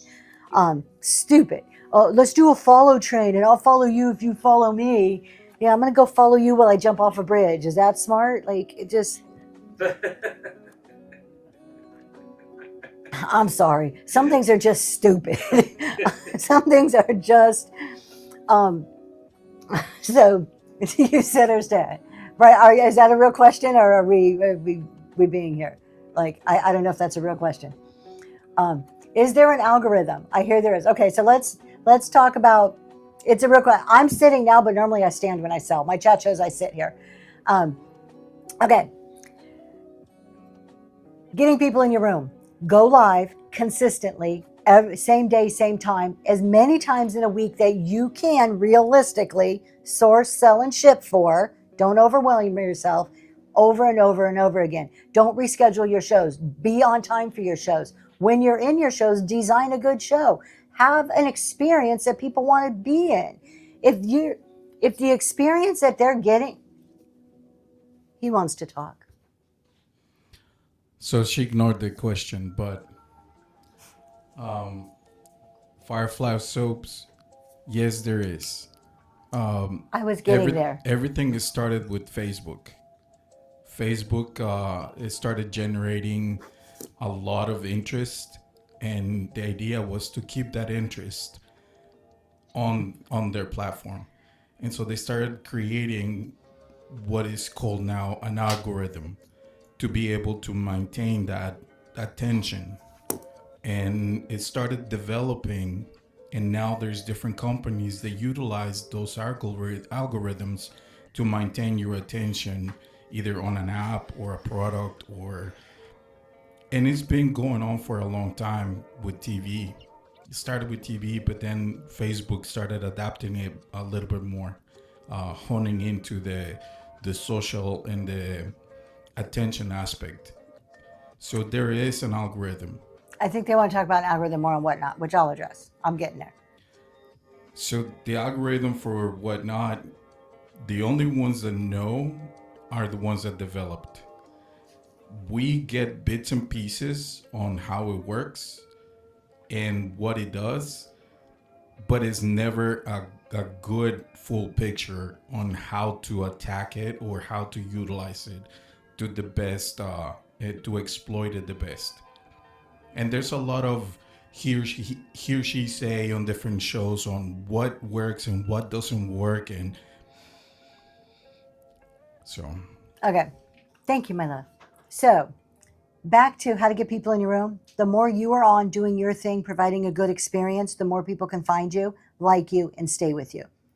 It comes down to that. There's no other formula than doing you consistently and doing it very well. Then to the algorithm question, then there's a bookmark question we'll get to. Tapping, first, real quick, remember when vintage? No. Tapping on the screen does not help. It's fun. It's nice for the seller. Like, I'm seeing hearts flying. I love seeing it. It makes us feel good. Tapping on the screen doesn't do anything for the algorithm. So when we're talking about the algorithm, and I'll answer the pop-up question in a minute. Let me write it down.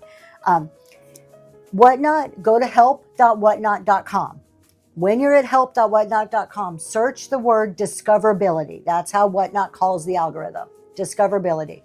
Read what it says. They tell you, not every little detail, but they give you a really great idea on what drives the algorithm. Read that first. Take it, copy, paste it, put it into ChatGPT if you need to, and say, hey, can you make this in common language? Tell me what I can do as a seller to take advantage of what Whatnot is telling me. That's going to give you some ideas. But basically what it boils down to is activity. The more activity you have in your room, the higher you go on the algorithm. What is activity? People talking in your chat. You want that experience, that engagement, and selling stuff. So don't scan. Don't talk forever between items. Run items. Run them. People bid on them. That's activity. Then take that a step further. The lower and more even your pricing is, the better your shipping is, the more people are bidding, the more activity there is. It's this never-ending cycle that draws people into your room. So activity, if I had to sum up the algorithm in one word, I would say it's activity in your room is what is the key driving factor. Now, there's other little bits and pieces. Like I said, you can go to help.whatnot.com and it's going to really spell it out for you. The algorithm looks for success and something new. So as many good things as you can do and innovate. Okay, so then the next question was bookmarks. Somebody said, I got 100 bookmarks, but only 20 people show up in my room. That's typical. That's average. I find for me, it's about a 30%. So if I have 100 bookmarks, I can usually estimate or expect around 30 people in my room. Pop-ups. Yes. Pop-ups was the next question. So bookmarks, real quick before we go on to pop-ups, what bookmarks do for you, which is something I've learned recently. This was a new piece of information that actually somebody in my room brought to me, is Whatnot does say that bookmarks, for the people that bookmark your show on their For You page, your show will show up a little bit higher. So do bookmarks in themselves bring people to your room? No. But if people bookmark your page, this is why we ask for bookmarks on their For You, you're going to be up a little bit higher. Here's the other side of it that's more subjective. The more bookmarks you have on a show, you're generating intrigue. When you're scrolling and you see somebody's show that has 5 bookmarks, and then you see somebody's show that has 120 or 300 bookmarks, human nature, don't you go, what do those 300 people know that I don't about that show? Why are 300 people interested in that show? What am I missing? So that's more of a subjective view of bookmarks. There's no proof in that, but think about it from your own personal kind of observation. Pop-ups. I do not think pop-ups are bad. Pop-ups could be used within a larger business strategy. They should not replace a consistent show. You should still have that anchor show. You should still be consistent a day and a time. It's like we always say, everybody on Whatnot, it's like watching TV. You know when your show is on, for those of you old enough to remember when TV shows were scheduled and not on demand.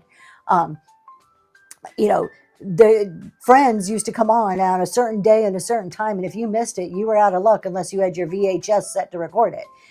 Whatnot's the same thing. Be on. People will start to gravitate towards that show. Now, once you do that, add pop-ups in as you feel fit, as you have the time, the inventory, and the ability to ship.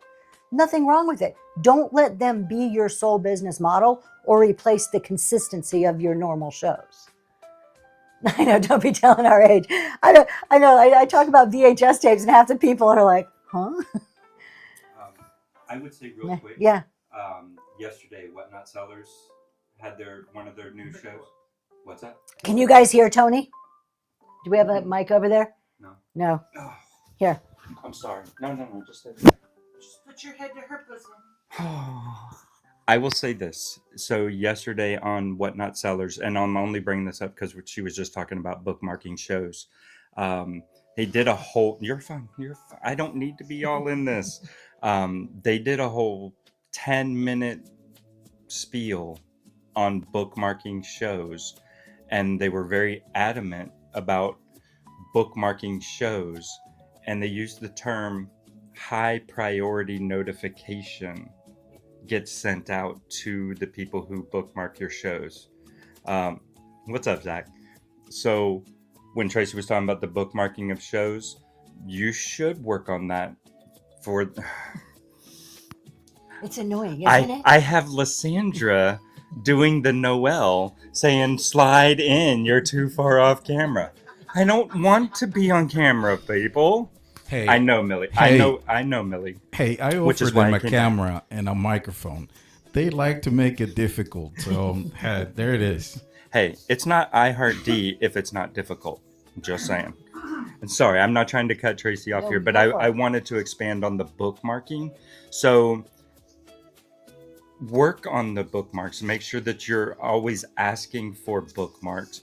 Does it seem silly to try to get 300 bookmarks to get 10% of those people into your show? Maybe. But as Millie said, she has never seen a show higher in her For You feed than a bookmarked show. So those are always going to be at the top of the person's For You, and those notifications that get sent out are going to be a high priority notification, which I'm assuming is also the same or better than as the little back call messages when you create the back calls to get people to bookmark those and paste them in the shows. What's My up? For You page, Gift Express, which I know is not a bookmark show, is the very first show. I was just in his show and did your last bid Oh my to get your gosh. points. Killing me, Sauce. You're welcome. They're over there bidding to get points. So while Tracy puts the microphone back on and gets back on track, I usually try to do some goodness in this world. So here you go, Cha-Cha Pretties. All right, we have a couple of people here in today's show. Come on, guys. Let's show some love for Cha-Cha Pretties. Go and bookmark a couple of shows. Check her out. She's got a couple of Christmas coming up. We were just talking about Christmas. So let's go and show her some love. Bookmark some of her shows. So now you guys got me curious. So the bird theory says, if you look at your For You page, notice the order shown is it the number of people in the show. So I'm going to my For You page. And on my For You page, the top one for me is absolutely not the number of people in the room. I can't figure out how mine are coming up. Probably mine look like more than the recent people that I've been in is where mine's looking. So why have you been in Bottled Beauty No. in the perfume spot? I wasn't. There's nothing wrong with getting bookmarks. Here's another thought on bookmarks that we don't think a lot. Let's just think about it for you as a confidence boost. Mine is you. Oh, Daisy Lane. I love that. I'm second. I'll take first and second. I'm good with first and second. You're second on mine. Here's the other side of it. Bookmarks can be a confidence boost for us too, can't it? I know. We're all human. It feels good to me. Is there any one of us in here that doesn't open up your show and say, oh, I've got 120 bookmarks or I've got 50, whatever a big number is for you, and you look at it, is there anybody here the first time you broke 100 bookmarks that you weren't like, hey, guess what? I got 100 bookmarks. First time I ever got 200 bookmarks, I called my kids. They could have cared less. Honestly, they were like, yeah, so what? But it was still exciting, right? It's a confidence boost. I know those people aren't going to show up, but it's still a confidence boost. So just think about it like that too. First 4 shows I frequent. That's what mine look like, were the ones that I've been in recent. I was in your For You page. Big smile. I have 100 bookmarks. 15 minutes in, I found I have 5 people. Let's talk about this. Are you guys paying attention to the new analytics that they have during your show? So number one, I cannot watch them during my show. I get too caught up in looking at them and I can't focus on what I'm doing and it gets in my head. It's like looking at the number of people in your room. I don't do it. I try not to because it gets in your head. Whether you have a little bit or a lot, let me tell you, you can have a large number, whatever a large number means to you in your room, and that can affect you as much as having a very low number, particularly while you're trying to get used to having large numbers. The first time I had numbers for me that I felt were large numbers, I got very anxious. I started tripping over my words. I started getting very self-conscious. So I don't like to look at the number of people in my room either way. So going from there to the analytics, same reason I don't look at the analytics. I don't want it to affect my selling when I'm in my shows selling or when I'm talking. I want to stay on track. So if you click the little box, you can pop out your analytics screen and then click anywhere back on your show. And it just makes your analytics screen behind your main show screen. Kind of just sits back there waiting for you to look at it later on. When your show is done, you rate out, you're good, you minimize your show, and there's your analytics. Has anybody spent some time looking at these analytics yet? Cherished treasures. I agree. I don't think they're completely accurate. I don't think they're accurate either. That's what we're going to talk about. His and hers, exactly. And if you look at the people in your room, there's you usually have the core group that are buying. You get new people, but there is usually a core that are your like main supporters. Yeah, they just get hidden, Aaron. So when you're looking at these, We already had one person say they don't think they're right. I had analytics the other day. I don't think they're totally incorrect, but I had a show where I had nothing in my bin, zero. There was nothing to buy in my bin. And at the end of the show, it showed that I had one bin purchase. Now, it doesn't show up like that all the time, because there's times where it has zero bin purchases. But I'm like, how are you telling me that I have a bin purchase when there literally was nothing in my bin to buy? And not even, it wasn't even for my marketplace. I had no other sales. Like, there was nothing else there for them to buy. And like in my orders, nothing came up from the marketplace. Like, there was nothing there. I think this is my main beef with Whatnot, and their data is not always spot on. I don't think it's far off. I just don't think it's spot on for my analytical mind and the way I want that information to be.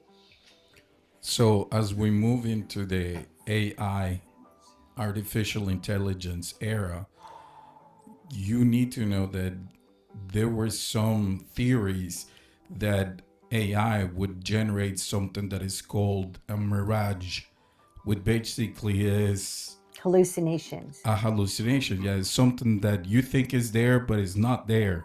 So that might be something that is playing out into all this. I don't know. I have no idea how to verify it, but there's a possibility.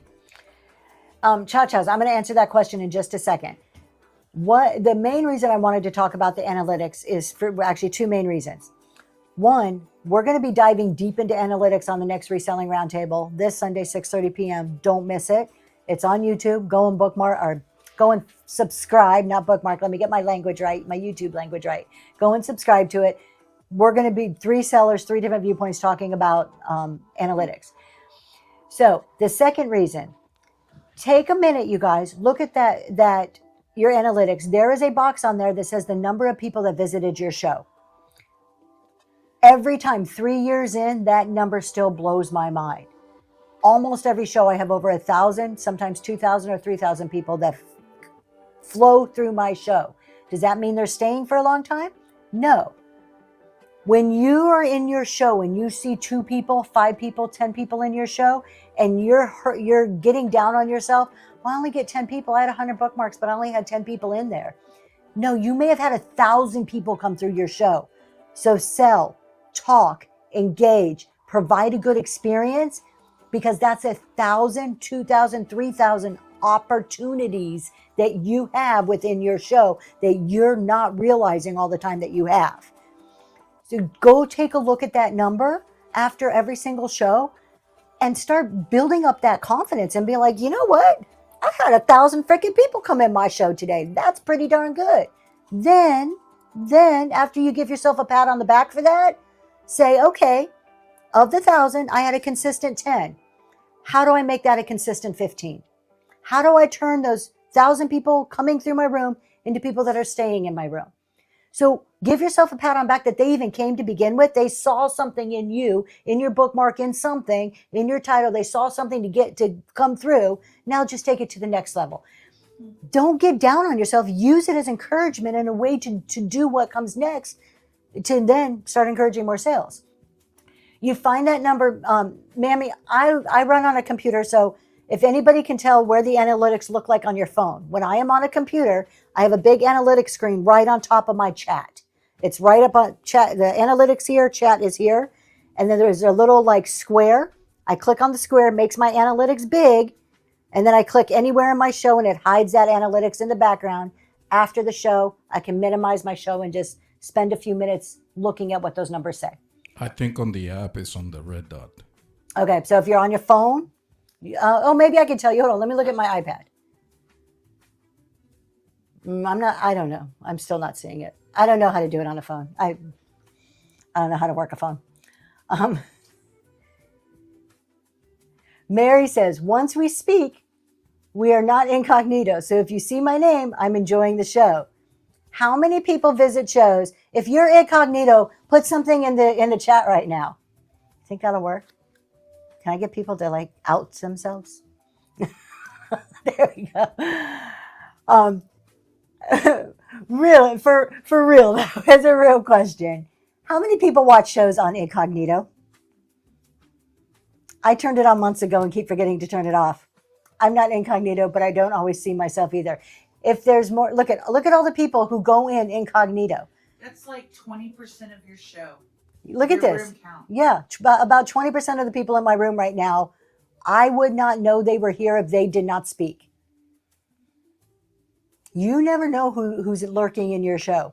And the lurkers are an important part of your show. People sitting there are an important part of your show. Even if they're not engaging, even if they're not bidding, even if they're not buying, they serve a valuable purpose in your room. Look, Tober has Tober time, and I enjoy that very much. I go into her room, and she mods everybody so they can they can partake on the banter with the red chat.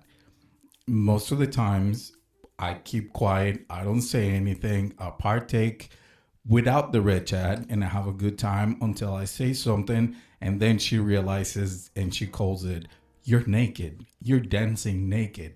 And then she puts a hat, basically a mod on me. And I enjoy that very much.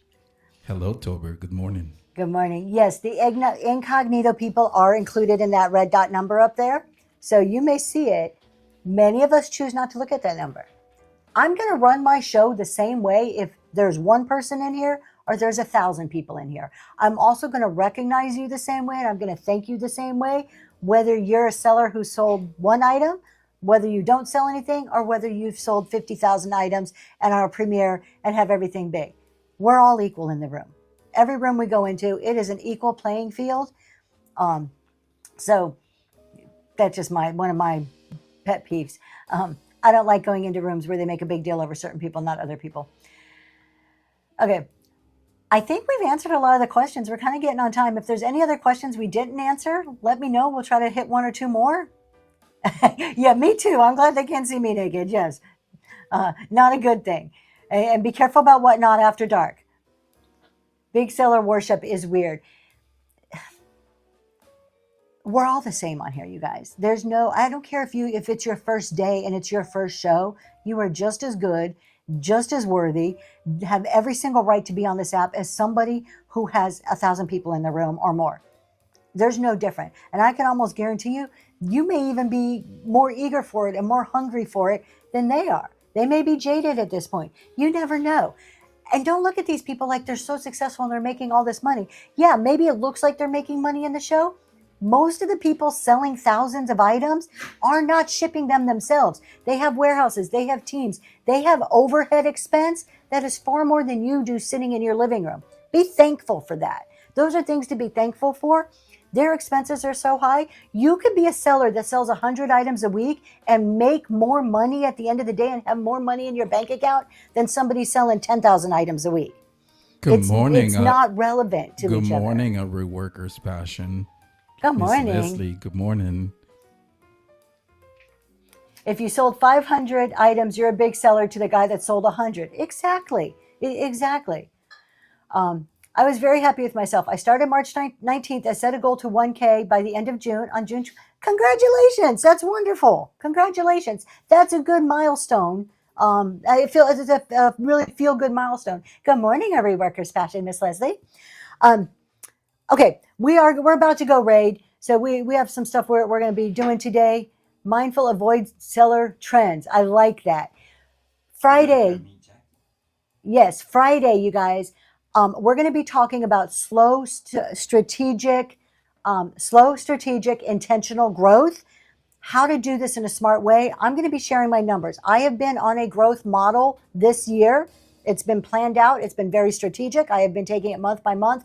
I'm going to be sharing my numbers, what I do for my growth plan. It may work for you. It may not, but it may just give you some ideas and get the ball rolling in your head to start thinking about things. So that's what we're going to be talking about Friday. I hope to see you there. Also, if you have admired any of the Southwest Decor behind me, I am Friday evening doing a Southwest Decor raid train. Please go and bookmark that raid train. Here we go. Let's ask for some bookmarks. If you have a chance, go ahead and bookmark that. I think Noelle's over here finding who we're going to raid. So thank you, everybody, for being here, lurking, bidding, buying, engaging. All of you important, and I appreciate all of you. And here's our special guest today. Hey, everybody. Bye. Please put bunnies in the chat. Ooh, yeah, baby. Let's go. Bookmark Woot Thursday, woot. first clothing show. Oh my God. There you go. They want their first clothing show on Thursday, y'all. All right, who are we going to go visit today? All right, I'm gonna take you to some waterfalls today, some tropical waterfalls. How does Ooh, that Mama sound? Bear. And I really like this artist too. I mean, the Serial Hobbits is one on the top of my list, but this artist also she's very good. So give her some love, put some ducks in the chat, and let's go visit. Ducks in the chat when we get there, everybody. Have a great rest of your week.